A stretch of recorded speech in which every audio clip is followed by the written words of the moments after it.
Reka twongere tubasuze ndetse tunabashimira kuba turi kumwe kuri uyu munsi none ni tariki ya mbere y'ukwezi kwa 4 2025. Uyu munsi rero intara ya Katanga yabashije gutangaza ubwigenge bwayo. Ntago ari rimwe ntago ari kabiri tubwira abantu ko Kongo hari igihe kizagira igacikamo ibice bigera kuri 5 abenshi bakabihakana ariko buriya bigenda biza gake gake. Reka tubiganire mu buryo bwo kugira ngo tubyumve ndetse tunashingiye ku itangazo ryatanzwe n'umuyobozi wayo bahita Moise Chombe ni umuyobozi mukuru wa RAC yitwa Alliance pour la République du Katanga. Ruvuga ni leta ya Katanga urumva bo bamaze no kwita n'izina leta ya Katanga. Tumenye nabandi yabashe kumenyeshwa n'amakuru aje yihuta turivuga gato hanyuma tuje no gukora n'ikindi kiganiro kinini gisesengura ariko icyo ubwacyo ni story. This one is a story. Iyi ni story shimangira ko kenshi turi kubabwira ngo umuzungu ntago ari mwene wacu, ntago ari umuntu ufite imikino. Hari igihe mudakunda kubyumva cyangwa kubyemera kubera ko umuzungu areba ngo if I divided them I can rule them well. Ndamutse mbatandukanyije n'abayobora neza. Ndi gushaka inkuru hano, reka nongere nako mbashimire mbere kuba inkuru narabasuhuze narigiye kwirukanka nk'umusazi. Akera ari umuntu w'umusaza ugeze kumbwira buriya ngo ubwenge bushye ngo burushya amaguru, kandi ngo nta n'umuntu wirukanka nk'umuntu wayobye.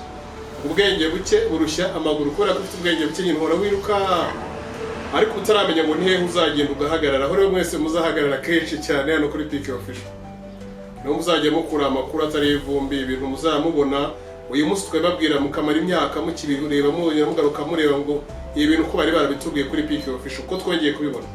Ntago ari mwe ntago ari kabiri abandi bantu benshi bakomeje navuga ngo Peak urabeshya, Katanga ntiyakwigenga, ngo Peak urabeshya ABCD. Uyu munsi rero nta nubwo byahereye kuri M23 M23 nayo yamenyeshejwe nk'umutwe nawe ufite igice cyawo wigengamo. Icyo kintu mu cyumve neza. So rero uyu munsi aho turi kuvugana gutya ntago bizoroha ntago bizoroha ariko tubirebe mu kuri ko kubireba hanyuma turaza kurushaho kumenya n'ibindi bijya mbere. Rero mu kuri kwitangazo rihari ryasohotse Alliance pour la République du Katanga. Ni Republika ya Katanga ruvuga bamaze kwita izina, bamaze no kwiyemeza. Ariko se bitangiye uyu munsi Katanga na Republique du Bukavu, Republika ya Bukavu ndetse na Republika ya Katanga ntago ari uyu munsi bitangaje ubwigenge bwabyo. Oya, buri munsi turabivuga ngo oya kubera ko muri fite mind is negative which is always denying the reality from the teller. Teka ryose mukango kuri ngo bitewe n'uwakuvuze. So rero twagiye rero ngubu ntago ndi kuvuga nangiye gusoma ibyo abandi bavuze kandi banyirabyo. Itangazo ryashyizweho umukono kuri uyu munsi ni itangazo, ni ibyo bita communiqué ni ururimi rw'igifaransa, bikaba ari itangazo, ni communiqué rifite icyo bita reference no 011 akaba ari communiqué yavuye muri ARICE iyo bita Alliance pour la République du Katanga coordination RAC 2025.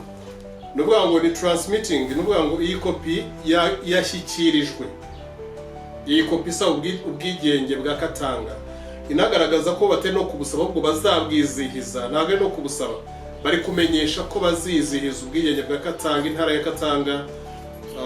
Igifaransa hano kigiye gukora, nubwo tuzi iki ariko kigiye gukora. Attention mwitonde, igifaransa hano giye kumanuka.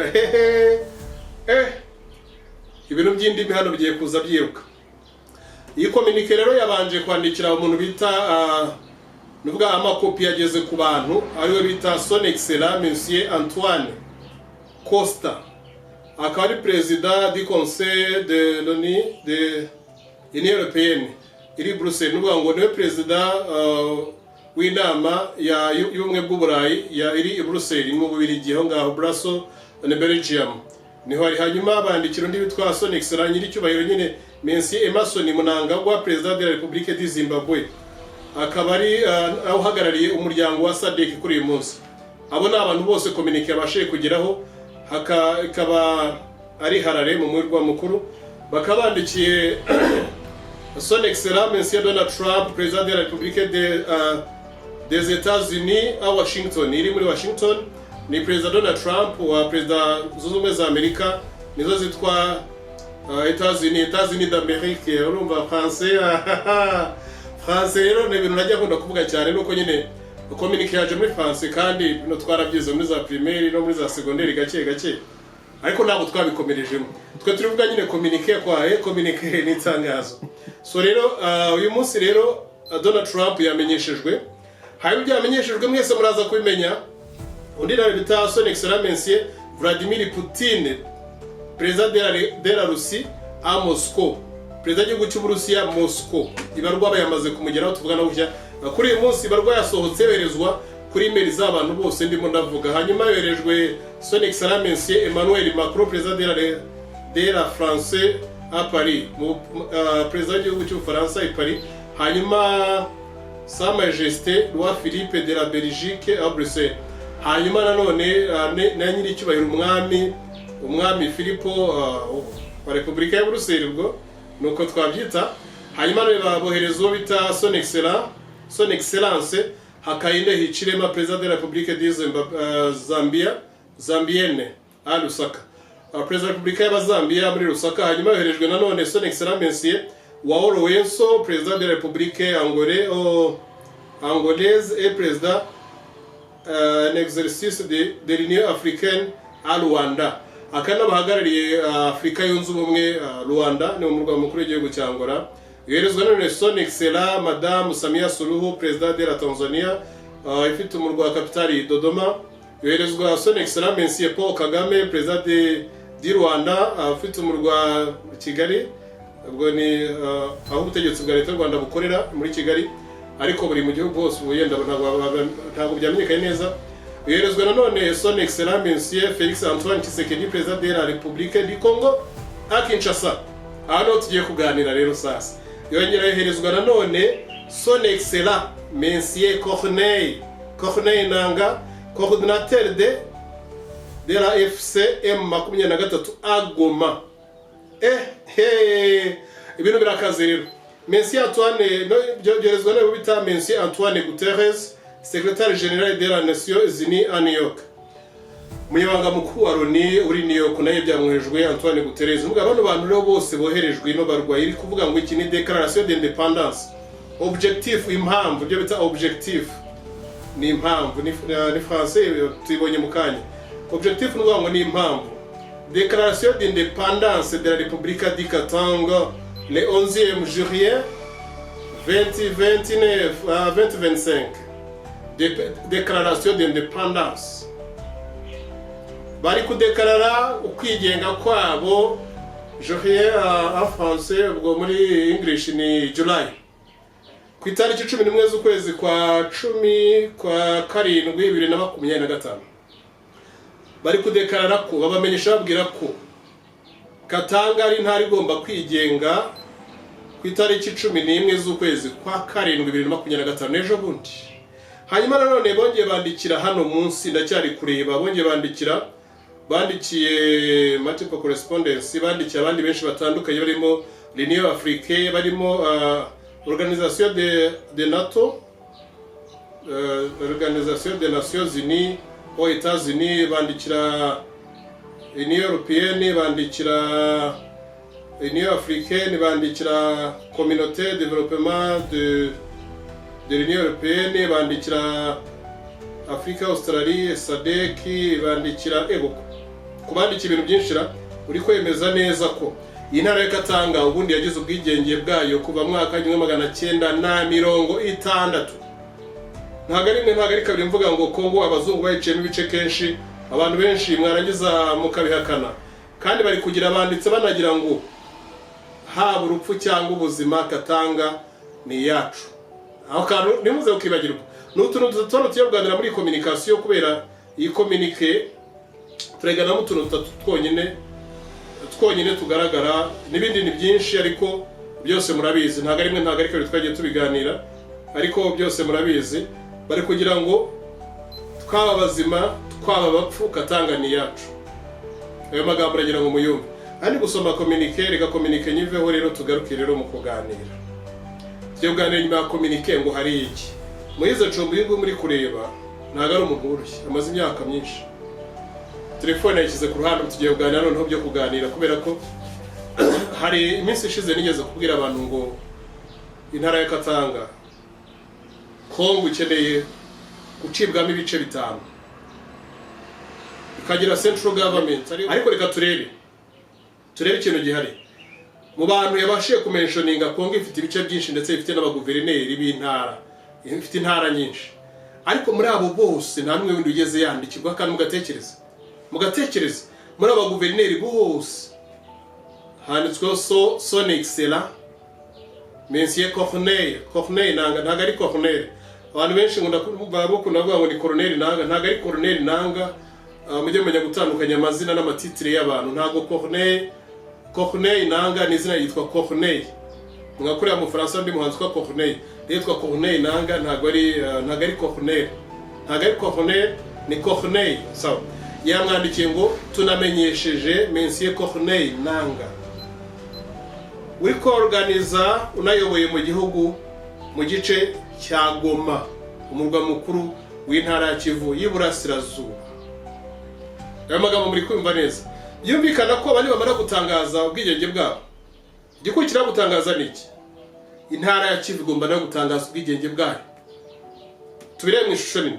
Ubiri inyuma ninde abo bose bandikiwe. Those are people who are more concerned about these issues. Abo bose bandikiwe n'abantu bareba iki kibazo cyane kurenza n'abandi bantu bose ku isi. Abo bandikiwe nibo bari ikibazo kiri kureba. Harimo Amerika irimo, harimo ubwo Burusiya burimo, harimo UN, United Nation, iyo leta z'ubumwe z'isi, zirimo ibihugu by'ibisahuzi, iyo na ambasade yabyo. Twese turabizi ko ONU ari ambasade ya leta z'ubumwe za Amerika mu ruhando mpuzamahanga. Hakabamo iriya European Union, Union Européenne nayo irimo. Bayandikiye kubera iki? Union Européenne irimo bari ababirigi, arimo bandikiye mu Bubirigi, bandikiye abantu babiri. Mu Bubirigi bandikiye abantu babiri, ntabwo bandikiye umuntu, bandikiye umwami Philippe, bandikira nande wundi n'umuyobozi wungirije, umunyamabanga wungirije wa leta zunze ubumwe z'Uburayi, Union Européenne z'Uburayi, uri Brussels mu Bubirigi, Bruxelles. Akantu ko gutekerezaho kubera ko Kongo aho igeze irageramiwe, kandi Felix Antoine Tshisekedi kugira ngo ngere gusubiza Kongo ku murongo byamugora. Hanyuma iyi Kongo turi kubona baciyemo ibice, ugira ngo iciyemo ibice uyu munsi. Igitabo cyanditswe muri 62 cyanditseho The Rebel Machineries and Divided the Katanga Stories. Icyo gitabo murakizi? Nyamabwira ngo mujye musoma, ntabwo mushaka gusoma, murashaka kuvuga inkuru gusa. You need to put there some story which you don't understand. Ushaka ukiri ibintu hariya ubwanyu mutazi. Icyo kintu murakizi? Mukizi iki? Cyanditswe nande? Katanga si ubwa mbere, Kongo si ubwa mbere. Kongo yaciyemo ibice. Kinshasa iriya murebe isigaye yitwa Leopoldville, ari umujyi ari nacyo gihugu. Leopoldville. Kivu yaciwemo ibice, ubwayisigara ari igice cyayo ya Repubulika ya Kivu. Yari yagowe nande n'umuzungu, niwe bari barayiciye. Nese cyega kubona imbere bwo byari byaraciwe nande. Igitabo cyanditswe na witwa Smith Hampstone, cyanditswe kera, ni igitabo cyo muri 62 nyuma y'imyaka 2 Kongo bamaze kwica. Ari mpamvu n'abangaba witwa Moise Chombi yashingiye kuvuga ngo iyi ntara n'ubundi kuva kera ni intara yagombaga kwigenga, yari ifite ubwigenge bwayo tugira ngo twongere tuyisubize. Ntabwo ngo twe turi kwigenga bushya, isanzwe yigenga intara ya Katanga. Kandi ibyo byose wabikoze no kugira ngo ahita asunikane n'abandi bafite ibindi bice bazamura amapiyo yabo batinyuke, kubera ko intara ya Katanga ntabwo muri musanzwe muizimo intambara nyinshi, kandi intara n'ubundi n'abandi bari kugenda basatira. No kwira ngo itazatezwaho intambara igomba kwigenga, abakayisatire bakumva ko Katanga n'ubundi tabarwanya, ko kandi mukumve neza abakasatire Katanga bagira ngo bayifate, bakumva neza muri bo ko Katanga, intara ya Katanga itari kubarwanya, bikangombwa ko Katanga ari intara nk'igihugu kwacyo, abo Katanga nekagira amajwi yo gushyigikira ibindi bice bya Kongo bikeneye kugenda bicikacikamo ibice. Iyi nkuru tuyivuzemo ibice dusa nkaho twirukanka, ariko nyamukuru twari tubatangarize ko balkanization au Congo it has already begun. So in their stories, muri stories hari byanga byakunda, hano hari umuntu uri playing behind, hari uri playing above our understanding, hari uri gukinira hejuru y'imyumvire yacu. Uwo muntu ntago arundi n'umwana w'umuzungu, ni umuzungu watwaye imari muri Kongo kuva mu myaka 150 ishize. Uyu munsi akaba ari kubreminga Perezida Paul Kagame w'igihugu cy'u Rwanda, uyobora igihugu cy'u Rwanda, ko ari uri kwiba imari muri Kongo, kandi uwo muzungu ariwe n'undi gutwara izo mari, ziri guca mu butaka, ziri guca mu mato, ziri guca muri za train, zica ahantu hose, hanyuma agashyiraho some blames kugira ngo mwe mubone story, wari inyuma ya story. He's behind the curtain, he's stealing. Niwe wongore wumva ikiri inyuma y'ibintu byose. Umuzungu uri inyuma y'ubwicanyi, uri inyuma y'impfu z'abantu benshi, uri inyuma y'Abanyafurika benshi, yadufashe nk'aho turi pe nta bwenge tugira, kubera ko natwe niko tumwereka buri munsi. We never think ahead, we always think fighting. Ntabwo dutekereza imbere, iteka niyo dutekereza twe kurwana gusa. Hari akantu nari nazanye hano, abazungu iyo bagiye kudukorera amafuroshete, amafoke n'ibindi mu nganda zabo, aga kantu gakoze mu mbaho, aga kantu yenda uri bugafate ifoto ugashyiraho, gakoze mu kantu k'akabaho kanga kureba, naga foke ko kurisha, kameze nk'intoki, ukureba intoki nyine ikiganza, the same as kameze nk'ikiganza nyine. Ariko iyo uri burarisha ifoke buri gihe ukayirisha ukabona ifoke yageze aho ngaho yabaye yarasongoye yaranashize, wibaza ubundi kubera iki. Abazungu mpamvu barisha amazahabu baba yakeneye cyane, ntabwo agira umugesi. Bino bintu twe turisha, ibyo dutekeramo bigira umugesi, bino bintu dukoresha nibyo babikoresha umugesi. Perezida Museveni yoreka gutabwiye abazungu ngo ntibakazajye batwara imari bazikura muri Kongo, bajye bazirekera hariya. Barategura bakazana ibyuma bifite umugesi, ariko ibyuma bya original bakabitwara. Natwe rero abantu turicara ngo abantu twabuze akazi nibyo, ariko uramutse ufashe umwanya ukabiha umutima, utuntu dukoze mu biti wadukora ukanatugurisha, tuba turi za genike, dukora rimwe twenda turangira. Ariko ibi ntabwo twe dushaka kubitekereza, ko umuzungu ntabwo ashaka ko tubitekereza. Yatuzaniye intambara izo bita psychological warfare, intambara zo mu mitwe. Twe dora turwanira mu mitwe, waturi inyuma, ari inyuma y'abandi akoresha, inyuma y'abandi akeneye gukoresha, inyuma y'abandi akeneye gushuka, ari inyuma y'abandi akeneye ko nabo badushuka, ari inyuma y'abandi akeneye ko badukandamiza. Wa muzungu tukarenganya bene wacu, kandi ari umuzungu bari inyuma. Kubera iki?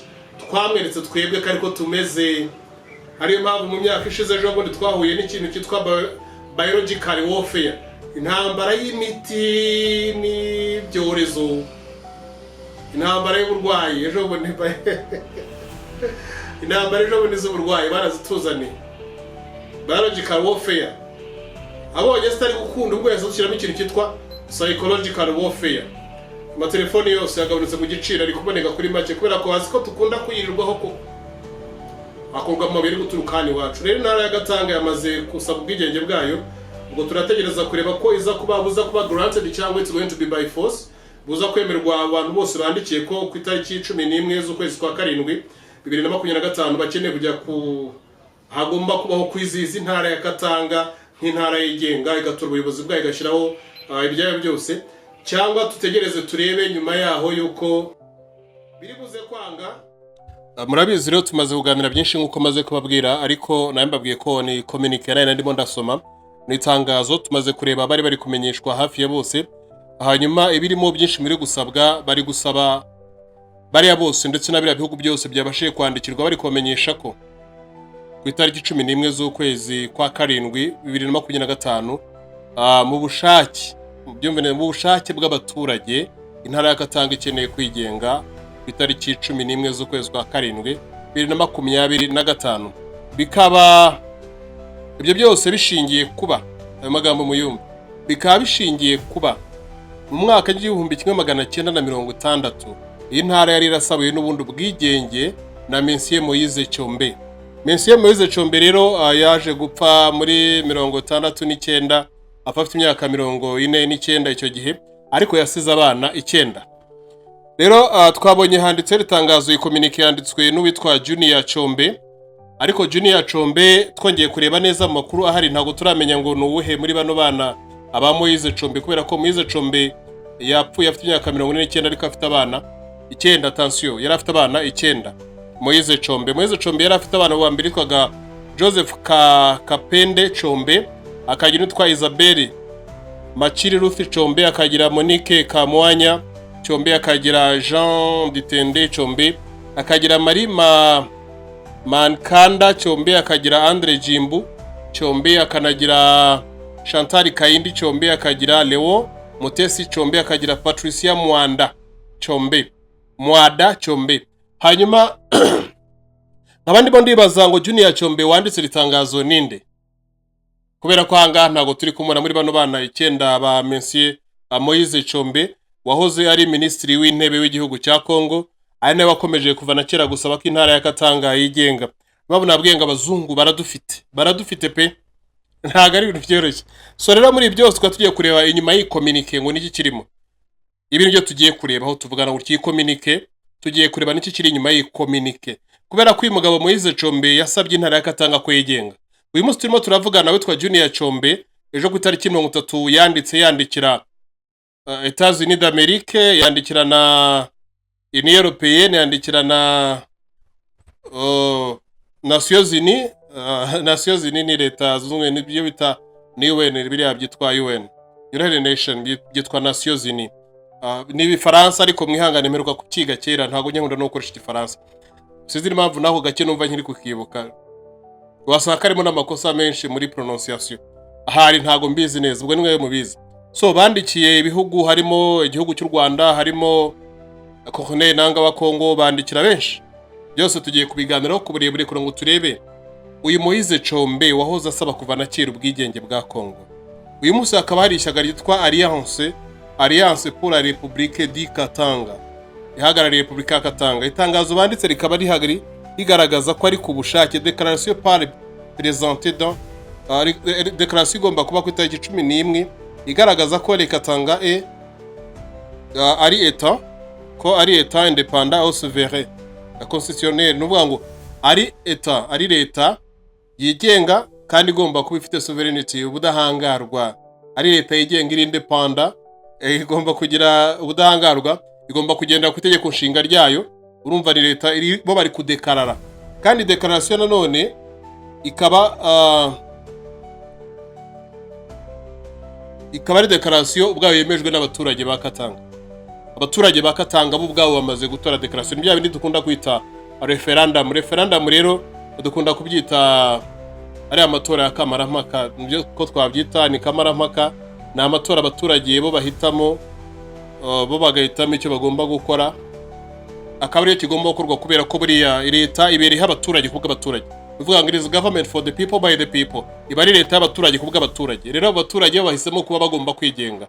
Ubahagarariye wasinye kuri itangazo yitwa Junior Chombe, akari coordinateur wa Arike niryo shyaka rihari ryitwa Alliance pour la République du Katanga, ni rya Katanga. Aya magambo rero muyumve, tugiye kuganira, ariko ibintu byose tugiye gusa nkaho tugana tureba inyuma. Impamvu bagiye bamenyesha bino bihugu, nimwe mu bihugu bigenda no muri ibyo muri kiriya gihugu. Ibyo byose ni ibintu twese tuzi, nta gishya kirimo, nta kitari gishya kirimo, byose turabizi. Uyu munsi ntago ari ejo bundi iyi Kongo mwibuke neza kwegeze ku butaka bw'umwami Leopold wa kabiri. Abakongomani muri 60 bakavuga ko bayishubije muri 60, ariko nabwo ntago bayishubije kuko mu gihe cy'imyaka 3 gusa barongeye Kongo barayirekura. Nyuma y'igihe gito nanone bagenda bayihanahana, kugeza uyu munsi Kongo nubwo bashaka kuyisubiza ntago ari yabo, cyo kimwe nuko nabo bashaka kuyaka no batanafite uburenganzira, bayiburanira bari kure. Mujya mwumva abantu bitwa ababirigi, the Belgians, abantu bo muri Belgique, État de Belgique ndakeka.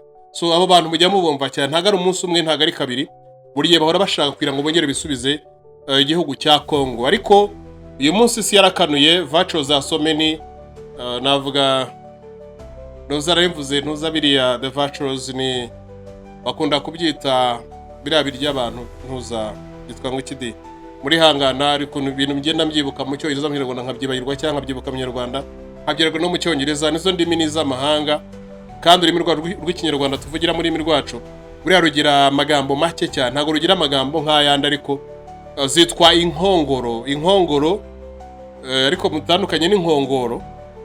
Abanyarwanda rabizo bigeze ku Kinyarwanda rigiye mugenda muvangavanga. Inkongoro rero ni byitwa virtuals, ni biriya bintu birya abantu nyine bipfushije. So na Kongo rero bayifashe nk'igihugu cyipfushije abazungu, kubera ko buri munsi barayibangamira bakayicangacanga. Aho uyu munsi turimo turavugana, reka tuve ku by'amadeclaration, ubu tugiye kuganira. Aho uyu munsi turi kuvugana Kongo turi kuganiraho, reka mbabwire M23 ifite abiyomoyemo bamaze kujya mu nyeshyamba. M23 ifite abandi bagambanyi bamaze gufatwa batutaramenya ngo ni bande. M23 nayo ubwayo ikiri guhangana no kugira ngo irebe kwibasha ko yakwigarurira agace ka Buvira. Agace ka Buvira leta y'u Burundi n'abakongomani bake bakiri guhanganamo na M23. Hanyuma hakaba hari iyo ntara ya Katanga iri gusaba ubwigenge, hakaba hari M23 kiri kwiyubaka, ariko ikaba no yamenyeshejwe nk'abantu bahagarariye Kivu y'amajyaruguru y'Iburasirazuba, y'Iburasirazuba, y'amajyaruguru n'Iburasirazuba. So abo bose ba Corneille Nangaa babashe kuhabwa iyo declaration ndetse bamenyeshejwe iby'intara ya Katanga ishaka. Reka turebe mu ishusho. Katanga iramutse yagize amahirwe ikabona ubwigenge bwayo, byagenda bite? Ikintu cy'abagihari nuko n'ibindi bice byose bya Kongo byabonye uburenganzira bwo gutangira gusaba kwigenga. Iyo Kongo yabikibayeho gute? Yabigiye gucikamo ibice byinshi, mu gihe Kongo hari benshi bari kuvuga ngo ntago ishobora gucikamo ibice. Projet ya Kongo ntago ari uyu munsi, cyo kintu mu kirere. Projet ya Kongo imaze imyaka myinshi. None se ubundi Katanga yo murayizi? Katanga abantu benshi ntago muzi ko nabwo igira amabuye. Igira amabuye ayo bita amakwivure. Habayo kwivure nyinshi cyane muri Kongo, no hambere haba kwivure nyinshi mu ntara ya Katanga. Iyo ntara yonyine ubwayo ishaka kwigenga. To have its own unique stone. Ifite amabuye y'ubwoko bwayo bwihariye kandi abazungu badacukuye guhera uyu munsi, batacukuye guhera ejo, bamaze imyaka myinshi bacukura. Ariko murabwiye ngo abazungu ikintu bo bakora cya mbere, twebwe abanyafrika badutezamo ibintu byinshi, kubera ko kugira ngo uyobore abanyafrika ikintu cya mbere nta nubwo bigoye cyane. Byoroshye kubera ko ubanza kwiga kumenya kubatandukanya, ntibaba ari abantu bamwe. They're not supposed to be the same person. By ethnic, bishingiye ku moko, bishingiye ku turere, bishingiye ku ntara, bishingiye ku nyito z'imiryango, abanyafrika baratandukana bakaba nk'abanzi. Bishingiye kuyobokamana, ritirano ryazanywe n'abanyamahanga, harimo iry'Abarabu, harimo iry'abazungu, harimo iby'abahinde bakeya, nabonye nabo basigaye bafite amamana yabo ya za Barwani n'ibindi na za Krishna, harimo byacu bya gakondo by'abakurambere n'ibiki. Ibyo byo ino ubwabyo abantu barabipfa muri Afrika. Umuzungu kuyobora Afrika ntago bimugora kubera ko twebwe ubwacu we are ready divided ourselves. Bwacu twaritandukanye, nta kintu kigonga umuzungu kugira ngo azatuyobore aturindagiza dutwara uko ashaka. Rero nko muri Kongo ho biranoroshye cyane cyane. Kubera ko Kongo ni igihugu bwacu gifite ubwoko bugera ku 142 bwose bw'ubutirano bw'ubucananomo. Ubwoko bw'ubucananomo ni ubwoko bagiye bakuramo mu bihugu mu gice cya Kongo, kubera ko Kongo yari nini cyane. Igihugu cya Mwana Mutapa, ntabwo benshi mukunene gushaka gusoma, ariko reka turebe ibitabo bya mbere byabashiye gusohoka bivuga ku ntara n'ubwigenge bwa Katanga. Ni ibihe ibitabo bya mbere byashiye gusohoka bivuga ku bwigenge bwa Katanga? Byasohotse Katanga Pays du Cuivre, bivuga Katanga igihugu cy'amakwivure. Ibyo bitabo byasohotse kuva mu mwaka wa 1962. Byabaye printed hehe. Abantu ntabwo munyamwemera ko Amerika iri muri Kongo kugeza kuri muzi. Amerika ibahe iri muri Kongo. Kongo ibembirigi ibiyabongereza y'abaki, Amerika iri muri Kongo. Kubera ko ibitabo byavugaga ku bibazo bya Kongo byose byabaga printed in America, United States of America. Muri Amerika, muri Etats-Unis, ibyo bita Etats-Unis d'Amérique. Naho ngoma ntago ari mwe ntago ari kabiri, namwe turabazi. Mwaje vuga ngo Etats-Unis d'Amérique n'ibiki. Ni bya bitabo bya Kongo byabaye printed out in the America, United States of America. Kubera ko abanyamerika n'abantu bambere babanje no gukoresha umutungo wa Kongo mu buryo buri mass murderers, mass bombado, barimbura abantu benshi, bica abantu benshi, bamugaza abantu benshi. Abanyamerika bo bari ku igisasu cya mbere cyakozwe muri uranium yaturutse muri Kongo. Little boy cyari kwehe Nagasaki, cyari kwe Hiroshima, bongeramo ikindi cya kabiri cyari kwe Nagasaki. Ayo mabuye yaturutse muri Kongo aranamibano bana yibye. Niyo ntambara yarangije si yose ya kabiri y'isi. Namabuye yavuye muri Kongo yarangije iyo ntambara yose, mwitango ni intambara ya kabiri y'isi. Je ntajya nemera ko ari intambara ya kabiri y'isi, ko tw'abanyafrika ntago twarwanyira ya ntambara. Wumva afite kunyemeza ko ari intambara ya kabiri y'isi, twafunguye ibiganiro azaze tubigeho impaka. Abinyumvisha ko intambara ya kabiri y'isi tubiganire rwose, debate to debate, live to live. Unyumvisha ko intambara ya kabiri y'isi, nkwereka ukuntu ari ikinyoma ari n'amabeshyo, ari intambara z'abanyaburayi ubwabo ku bwabo. Kaizo ntambara nazo Amerika zifite makaboko. Hitler ko bari baramubujije gukora intwaro n'ibindi, ninde yamuhaye imbunda, ninde yamuhaye technology, yazamutse ate? Abanazi bisha abayahudi muri Holocaust ndetse n'ibindi bakoze genocide. Uyu munsi ubanazi bari he? Ntago bari gukora ibintu by'ikoranabuhanga muri Amerika. Guy, wake up and watch, mweguke murebe. Rero niyo mpamvu na Kongo gutya turi kuvugana, Kongo hano hino bari kuvuga neza ko leta y'u Rwanda ari iri inyuma yo kwangirika kwa Kongo n'ibindi. Bashatse gukura icyo kintu kugira ngo bagihindure mu indi shusho. Ari mpamvu itangazo riri kudekarara ubwigenge bwa Katanga ryasohotse muri Katanga, yeguriye abandi bantu bose kwigenga. Buri munsi ku munsi ku isegonda muri Kongo haba hapfa abantu, ku isegonda muri Kongo abantu bari kurema imitwe, ku isegonda muri Kongo hari abandi bari gutwarwa ubuzima, abandi bari kwimurwa ku isegonda muri Kongo. Ntago ari ibintu bayi uyu munsi gusa, bimaze imyaka 151 birimo biraba Kongo itarigeze igira amahoro, aho umuntu umwe gusa ageze kwica miliyoni 15 z'abakongomani, ari umusunguri Leopold wa kabiri, umwami w'Ububiligi Leopold II, Leopold II, the Belgian king, bari bafashe Kongo akayigira free state, akayigira igihugu cye, ayirekuye abandi bazungu bayiciyemo ibice. Ngo bita Shekaramu, ngira ngo muramuzi Shekaramu, yafashe Kongo bwayicamo igice cya Kivu, ayita Republika di Kivu, Republika di Katanga, n'abandi bari dekarara. Leopoldville na yarasigara. Guy, you have to understand. Ariko ibyo byose biro biraterwa nuko umuzungu twiyagiye kutwica abanyafrika bihera he? Umuzungu yaremye intambara zikomeye zitangaje cyane. Intambara ya mbere yaremye, yabanje kurema intambara ituma twe tutororoka, ariko turanga turororoka turagwira. Aho turemera intambara ya virus. Zira ntambara za virus rega ntimugire ngo ntago buri ya virus zini byorezo bari intambara ikomeye cyane. Intambara zikomeye ariko mudashaka kureba kuko ijisho ryanyu ntago rihareba. Ijisho ryanyu ushaka kureba ibintu gusa ngo biri happy what? You be happy until you die in happiness. Tuzamera nk'ibikeri bishize amazi ashyushye gitagitaruka kikavamo kigirwa, ariko ibeshye gishyira amazi akonje ucana akariro gakeya kigenda gishya gahoro kikaza kunanirwa cyabuze kuva kubera kiri kumva so comfortness. Natwe abazungu baduha ibintu bitwereka ko turi we so comfortable. They giving us virus. Aduzo virus mu buhe buryo?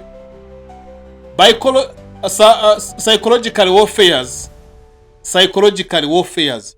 Izo ntambara abazungu bari kurwanya mu mitwe yacu na brain. Kubera ko baturemeye smart. We live in the smart world. We live in the digital world. Dutuye mu isi smart iri digital. That is a psychological warfare. Babanjiye ntambara. Biological warfare. Intambara bino byorezo baduhaye yabonye ntacyo bidukoraho. Baravuga reka tubakubite psychological warfare, ibintu byose byabaye free. Everything is free, unity, credit, free, bundle, free. It's like a free. Bagura giga 30 ku mafaranga 3,000. Bakagwa n'amayinite yo guhamagara, byumvikane ubwo giga imwe igura amafaranga atari munsi y'ibiceri 100. Yabaye free, we have a free time to use for stupidity. Dufite umwanya muremure mu gukoresha mu bintu bitafite akamaro. Kanicecekire ntago ndi burengaho ngaho. Gaturi kuganira ariko nongera mbabwira ngo Kongo mu nzira yayo ni yayindi idahinduka, byanga bikunda. Kongo iri kugenda icibwamo ibice byinshi bitandukanye. Reka turebe ku yindi shusho Kongo iri kugenda icibwamo ibice. Turebe ngo birimo biravaye bikagera he, biragarukira he. Iyi Kongo turi kureba ifite imitwe myinshi ndetse iri kugenda irema buri munsi. Abatera nkunga ari bamwe kandi mutabazi kubera ko they are playing their games behind the curtain, bari gukina imikino yabo inyuma y'amarido, bagahita bashaka bagomba kubigayira namwe mukabyemera kuko niko twahatirijwe. Kubera iki? The Westerners they are controlling the medias. Bafite itangazamakuru ari ryo bahora batubeshyiramo ngo ni news. Hari umuntu ndi kuvuga wambwiye mbasobanura cya news. Ejo ku itariki 2 icyo kiganiro nzakibaha cya news bamenye impamvu batubeshya. Information and news to something totally different. Kandi twese kwisi tukabyakira kimwe. Kandi bucyo bakoze they are controlling east and west. They are controlling west and east. That is news. Areka ndekeraho turacyari kumwe umunsi biganiro byo biraza kwa byinshi. Tuyugana byinshi ndetse tukeneye no kugera mu burengerazuba bw'isi. Tukareba ukuntu ibintu bikomeje kugenda, ntago ari rimwe ntago ari kabiri twabwiye ngo ibi ntago bizahagarara vuba murabihakana, ariko hari impamvu ebyiri zatuma ibintu byinshi bidahagarara muri Kongo no muri Ukraine. Uburusiya, Kongo na Ukraine na Sudan hari ibintu byinshi bitazahagarara kubera ko ibyo ni ibice by'isi bikungahaye ku mabuye bwoko bita rare earth, Amabuye ya earth rero ni amabuye akenewe cyane muri kino kinyejana, nkuko hari igihe kiza kugera zahabu zigakenerwa kuko zari imiringa ndetse zinakoreshwa mu buryo bw'ingurane. Hari n'igihe cyageze bakiri gutangira gukora chamber reactor y'amatriga y'ibitwaro bikomeye, diyama nazo zigira agaciro, ariko ubu diyama zose ntabwo ariko zigifite agaciro nka kera, harimo izifite agaciro n'izitagafite. Uyu munsi rero hari ibindi bintu buriya mutari muzi by'ubukungu bukomeye cyane ku isi usigaye muri Afurika honyine. Abazungu bari kurwanira aho ijerekani imwe yonyine iri kugura miliyoni 3,400 by'idolari. Ubwo bukungu buri muri Afurika. Ikiganiro gikurikira ni iki? Ariko reka nabibabwire. Oya ndaje. Ijerekani imwe gusa iyo liku yayo mazi iyo liquid kugura miliyoni 3,400 by'idolari. Ijerekani 1 gallon $3.4 miliyoni 3,400 by'idolari. Ijerekani imwe. Ubwo bukungu buri muri Afurika n'ahandi hantu ku isi buri ntabwo byakunda ko buhaba. Barabushaka baturimbure batumare. Amugira ibihe byiza rero turabakunda cyane. N'umurongo mugari wa PK Production kuri PK Official. Turashobora kugenda tuganira n'ibindi utu n'utundi, ariko yari declaration y'itangazo ry'intara ya Katanga ishaka kwigenga. Ubwo tuyumvise gutyo, ariko yabaye ejo mu masaha ya saa 3 ku itariki 30 twabashe kuri sivinga kuri munsi ku itariki ya mbere.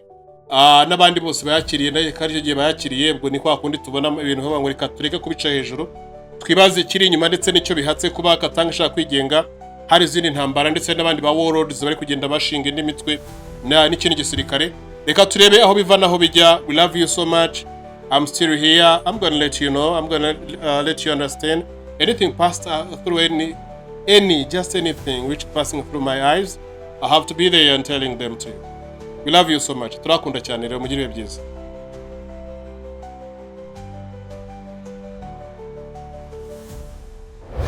Ubu turi mu isi ishingiye ku kinyoma, aho udashobora kumenya ukuri ndetse n'amabeshyo.